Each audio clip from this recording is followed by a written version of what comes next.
Good morning, everyone, or maybe it's the afternoon because you can tune in anytime you like to the Pursuit 365 podcast with Real Estate and Finance Fridays with your host, myself, Shelly Smee.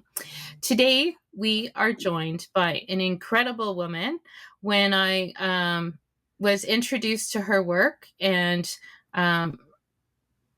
discovered her through a networking event where they had her book as one of the featured products giveaway for the door prize. I was just blown away. She is Keisha Blair, and she is the founder of, I might get this right, but the Holistic Institute for Wealth? No. Yeah, Institute on Holistic Wealth. Institute on Holistic Wealth. And what has really struck me about this movement, really, it's become a movement that you have created and enabled through your writing, your book, your representation of what it means to have holistic wealth and not just I guess, reaching for the brass ring or, any other type of colloquialism that goes with success. That success doesn't have to come at a cost, but it often does. Welcome, Keisha. Thank you for coming to the podcast today. Absolutely. Thank you so much for having me here. It's a pleasure to be with you today. So, for those who may not be familiar with why this became such a passion for you, do you mind sharing your backstory of how this came about? Even it's quite an incredible journey that you are on right now and have been on. Yeah, absolutely. So it started years ago. It started from a tragic incident years ago. My husband passed away at the age of 34. Very suddenly, very tragically. We had no idea he was ill, neither did he. He was at work the day he died. And, by the time he got to the emergency room, it was too late. He died in the emergency room. And of course, you can imagine the shock for me. I had just given birth 8 weeks prior to my second child. And my Oh my first child goodness. was only 3 years old at the time. So I was left behind with two young babies. And as you can imagine, my world was turned upside down. I started this journey with soul searching and trying to figure out, what next and, you know, uh, what's the meaning and purpose in all of this? What is the universe trying to show me? And for many of you who might not know, I'm also a trained economist, and I've worked in policy and economics for over 20 years. And so my professional training really led me in terms of the path I was on, and as well as the grief and that tragedy, in terms of uh, developing a framework to help people recover from disruption. And so when I went on my healing journey, I took a 1 year sabbatical. It's all outlined in my book, Holistic Wealth. And I have, a copy right here. You alluded to it, Shelly. And it, as you said, it sparked a global movement. I wrote this viral article, when I came back from sabbatical, entitled "My Husband Died at Age 34. Here are 40 life lessons I learned from it." It went viral. 50 million people around the world connected with it. An agent said, "You need to write that book." We called it Holistic Wealth because many of the lessons that I had put forth in that viral article encapsulated the framework for holistic wealth. Some of them were financial, some of them were around life purpose and mission, health and wellness, and as well, all the various aspects of holistic wealth. And it just took off from there. The book was published. The first edition was published shortly before COVID-19 in November 2019. And after COVID, the response was so huge. We updated the book to the expanded and updated version. And then, in between that, we also, I also published a personal workbook to help people really get to, practical exercises through working through it. So that's what's happened. And of course, afterwards, I started the Institute on Holistic Wealth when women came forward to me after reading the book. Many women in the finance industry, CPAs, MBAs, came forward and said, there's so much in your book that women need, that everyone need, and even our training as financial professionals, CPAs, isn't adequate. And your book fills the gaps in so many ways. And they said, we want to be certified holistic wealth consultants. So write a certification program. And so I started that, developed that, and started the Institute on Holistic Wealth and then the podcast. And it's just continued to grow. And the event that you mentioned earlier when you introduced me, I started Global Holistic Wealth Day to be celebrated on April 9th for us all to remember and to reflect on the what you just mentioned, that success shouldn't have to come at a price, that we shouldn't have to lose our lives, our families, at a cost, a tremendous cost. And that's what is my mission now. And that's what we're here talking about today, and this great book and the effort around it with women like you and other women who've, reached out and really connected with the material. Well, for me, it really struck a chord because I am in. I don't think I'm quite in my third act. I would say that I'm in the very sort of beginning stages of figuring out what my third act is. But I've always been a high achiever. I've been an athlete. I do masters. I am getting back into being a masters athlete.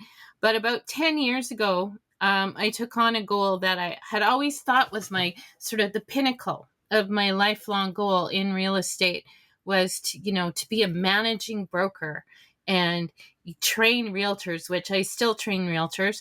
And I write courses for the real estate board. And I really enjoy that aspect of making sure that who's ever coming up feels supported, because that certainly wasn't the case almost 30 years ago when I started. But over the next 7 years, I mean, I'm so proud and so glad that I had the opportunity to be part of the fastest growing dominant brand in our marketplace that went from 0 to basically, I think now we're almost at 800 agents in 10 years. Mm-hmm. And part of that growth was constantly being on, constantly being available to answer Yeah. questions, being part of a really dynamic group that almost wore busyness as a badge. And I realized, for me personally, I'm going to be 57 this year. I was tired at the end of the day.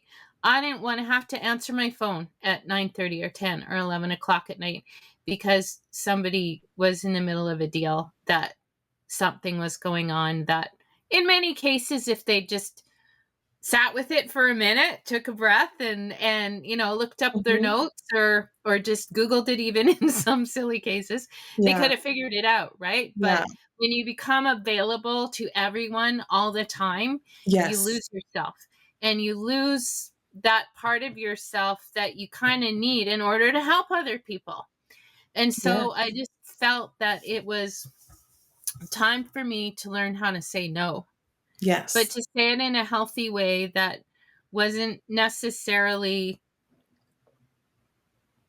well, I guess what I learned, because I also hired a life coach, because I'm like, well, I'm pretty good at life, but I'm kind of really shitty at saying no. So how am I going to learn to say no?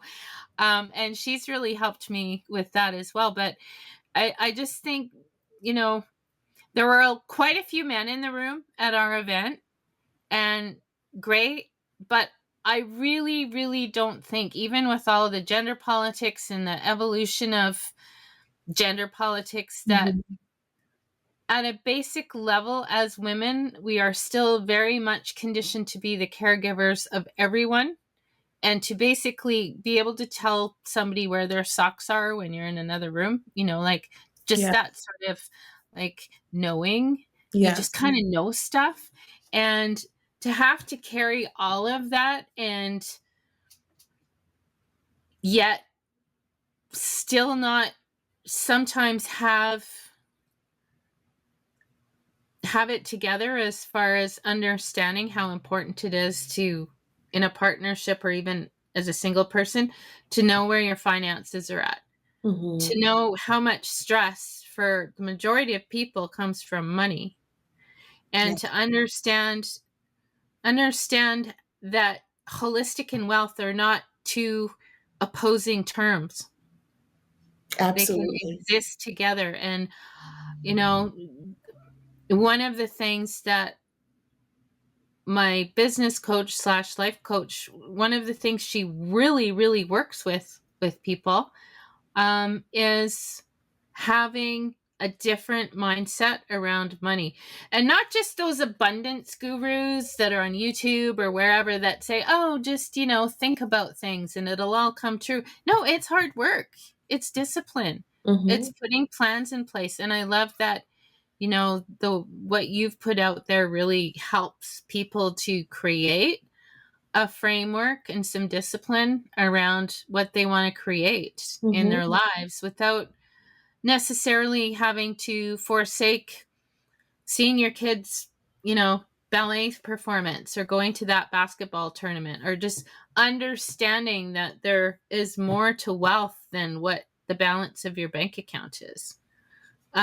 Would you like to speak to some of those ideas? I know I just kind of put a lot out there, but I think it's holistic. It's encompassing. It's supposed to capture not just one thing, but a whole system, a whole way of thinking around how Yeah. your money works for you, not the other way around. Yeah, like as you're talking, I'm hearing a whole lot of resilience coming through in different aspects, right? Because there's resilience in every aspect of our lives. And I've, been talking a lot about not only holistic resilience, but healthy resilience and what that looks like. And even when we talk about, as you mentioned, the words holistic and wealth, it's to me it's very intuitive to put them together. They're not opposing, as you mentioned, because that wealth aspect and how we build wealth and how we think about wealth needs to be done more holistically, both at the individual level and the societal level. As you mentioned, and as you were talking, you started the idea of saying no. There's a whole chapter in my book, Holistic Wealth, about saying no, because you mentioned this notion of having to be constantly on, and that pressure to be constantly on, and that pressure to be constantly saying yes. And even when we look at that in our work setting, and I'm just going to go back to my story, about my husband's death, because as I stated in the book, he was at work the day he died. He had a long lineup of colleagues waiting at his door to check his work. He was a finance manager, a CPA, and he felt the tightening in his abdomen. He knew something was wrong. He wasn't having any pain yet, but that would have been the time to tell everyone, no, I have to go. I have to go check this out. He, felt stressed because I spoke to him that day from work. I was at home, because I was on maternity leave. He was at Mm-hmm. work. He called me and he said, I have the long lineup of colleagues. He told me this. That's why it's in the book. Right, I have the right. long lineup of colleagues. They all have their files. They're standing outside my door.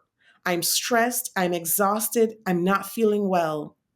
And I remember coming off the phone, and he stayed there until the end of the day, checking every one of their work. He was a whiz at math, and a complete whiz. And they relied on his judgment. And they were all, several of them were above his pay grade.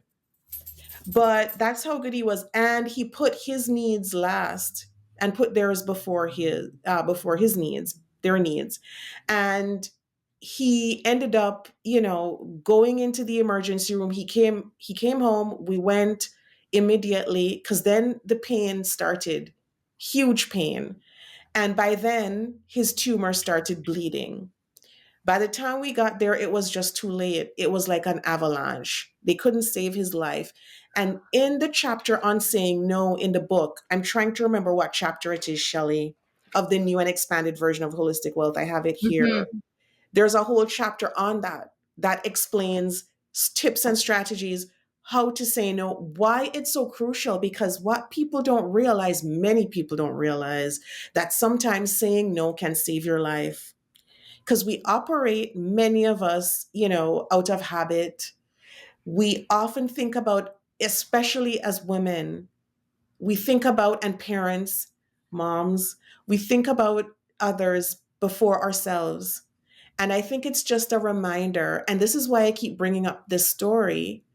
Of here was a real life case of someone who didn't say no and suffered the price with his life and impacted generations after him. And so I want to get this out there so that people understand the importance of it's not just a very flippant decision to say no. It can save your life. You never know. And sometimes we go on so stressed, so exhausted, and we really need to hit the pause button to really Yes. put ourselves first and, exercise some self care, take care of our needs.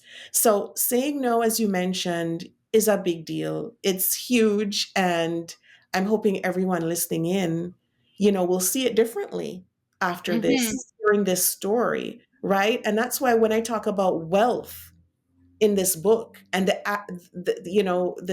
notion of holistic wealth, that's why you know this came about through this story, because there's so many facets of wealth when we think about our mental health or emotional well-being or physical health or finances. And in this book I include life purpose and meaning or relationships as part of that too, to encapsulate holistic wealth. Because, and I'm going back to the whole notion of resilience, all of those things make us more resilient and able to withstand setbacks. It's like what you said, Shelley, that success shouldn't come at that price where we have to put ourselves dead last until we have nothing left. We don't have our health, we don't have our sanity or well-being or relationships, and that's what holistic wealth is reminding us. It's a reminder, it's a call to action to realize that to be sustainable and for us to be resilient, that we have to embrace this concept. Do you think that people are getting, like I've had some pushback from some interesting places over the last year or so, because I actually started this change with announcing that I was going on a sabbatical last year. Actually, today. Yeah. 1 year ago today on May 1st. Or no, I think I had done it a little bit earlier, but I had decided I was going to take June, July, and August off last year. I was going to do some traveling, but I Mhm. also really wanted to um, upgrade some programming. And when you are an educator and you're teaching people, the material is always needing to be upgraded in my industry, and I know financial services, it's the same. There are so many regulations and so many things that come through government declarations and changes in policy, and therefore forms and disclosure and all of the regulatory compliance type issues that go with our industry. That's part of what is the uphill knowledge hill for new agents, and it's always changing. So I wanted also some time to work on that. But I also realized that I could not have time to do that intellectual kind of sit down and figure stuff out kind of work with constant interruption. And that's why teachers, I think, they deserve more than just the summer off. When I hear some of my friends or colleagues going, "Oh, it's a pro D day. What do they do?" I'm like, well, for one, they don't have to be, in front of the students they can, there's a lot that goes into creating an educational program. When you created your certification, did you find going through the material and deciding what the sort of salient points of teaching your methodology or teaching your concepts, were there any things that changed from when you originally wrote the book once you So created your certification or designation, yeah, so accreditation? What do you actually call it? it's a certification program. Certification. Okay. Right. And I've since developed like several more on the Institute on Holistic Wealth website. You'll see it there. Um, but yeah, I got a lot of feedback because women became so passionate about the need for this certification program that they told me, which parts of the book really resonated with them and why we needed the certification. Here's the gap in our training. They came to me and they're like, listen, we're financial advisors out there in the field giving, advice to women.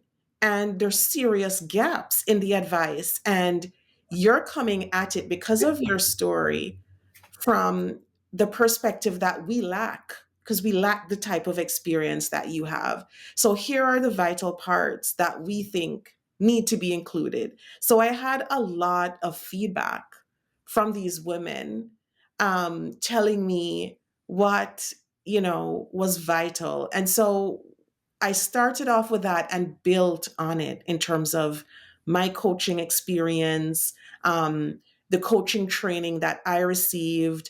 I did an executive training program with Harvard, and I integrated so much of my learnings and, in terms of writing the book and the material, and also from my professional training. So, yes, we've continued to update and to revise and to add more material and to add more, relevant, especially since COVID. Mm-hmm. And it's an ongoing process, yes, definitely. But the good thing about it too is that with my coaching program, because I do one on one coaching as well, um, Right.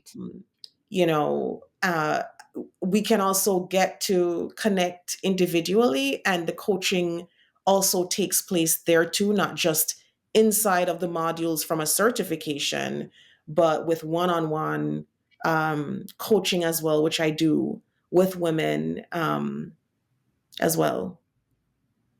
Awesome. So when you look at someone or when a new client comes to you, what are some of the things that are like your 360 overview that you need to find from them before you can start in the process? Would it be best for them to read the workbook and work through the workbook? Or do you have like, here's my list of questions that you need to answer for me to onboard you as a client? Or what does that process look like if someone did want to work with you one on one?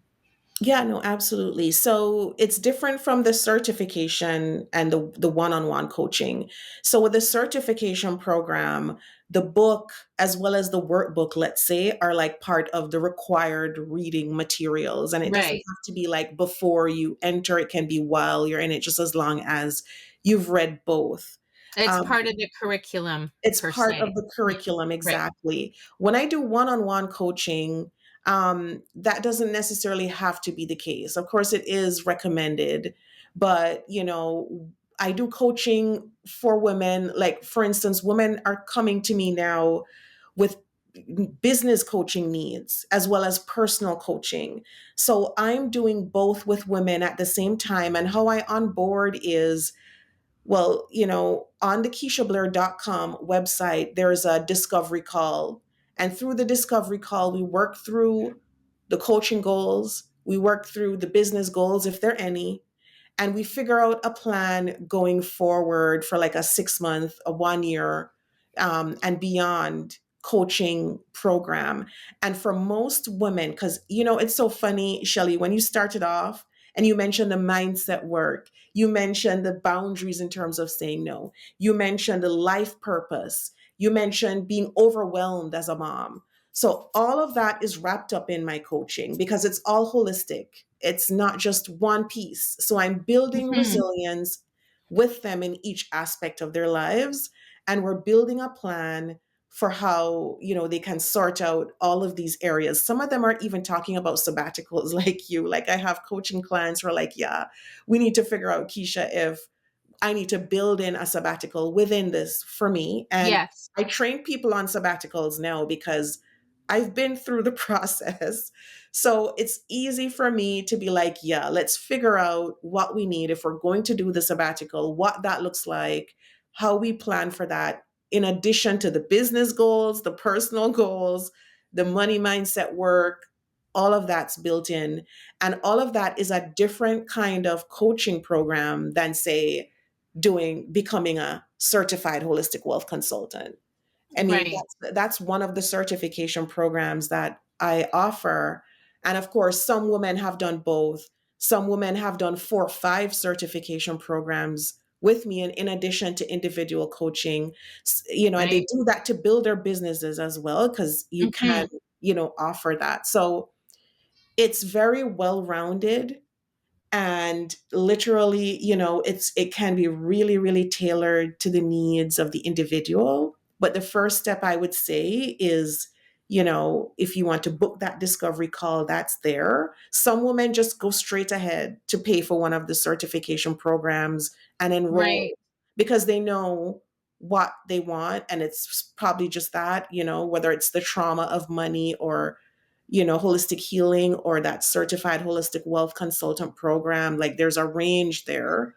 And But adding there's, it to their toolkit for whatever else they are doing, as yes, their career or their profession, or even just being a better human, you exactly, know? exactly, exactly. Some of them are saying, listen, I want to earn more money in my business and I want to start doing it immediately. Let's start some coaching on that. So I'm doing some more business coaching now, to help women, because they're coming forward, and that's how organic this whole thing has been for me. Right. Is, women have been just telling me what they need. And most of the time, Shelly, it's really holistic in terms of what the needs are. And we're all feeling kind of, this whole weight of stress and exhaustion and Mhm. needing to refine and to reorg. Sometimes reorganization of finances. Some women have been like, I need you to reorganize my finances because they're a mess. Help me. So I've been doing that too. So it just depends on the need of the individual, and I've just been tailoring my approaches. That's awesome. I am so glad that you could join me today. I have a feeling that you'll be a guest maybe another time, and we'll dive into a specific topic. I like to keep my podcasts under 40 minutes just because I know even myself, I have a bit of a short attention span. But I wanted to just touch on the points of, if people want to get a hold of you, I'll have everything below in the podcast underneath of here. But if people want to work with you, Keisha, what is the best way for them to get a hold of you? You mentioned you have a website, and we'll have the link to your Amazon order for books. But what's the best way for people to get a hold of you? Are you social Absolutely. media, or are you email girl? I'm an email girl. So at info@keishablair.com is my email. Feel free to reach out. If you're interested in going on the websites to check out what's there, the Institute on Holistic Wealth website is there at www.instituteonholisticwealth.com, and you'll see some of the certification programs we discussed. KeishaBlair.com is my main, Portal? website, and that Yeah. also has the individual coaching programs, for Excellent. one-on-one coaching. Excellent. Well, thank you so much for coming on Real Estate and Finance Fridays. It's been a pleasure, and I'm sure we'll have you on as a guest again in the future. Take care, Keisha. Thank you so much, Shelley. Thank you. And I'm just going to do the little plug that we're supposed to do. If you like this podcast, please hit follow and join us every Friday for a new episode with dynamic and interesting people from the world of real estate and finance. Thanks, everyone.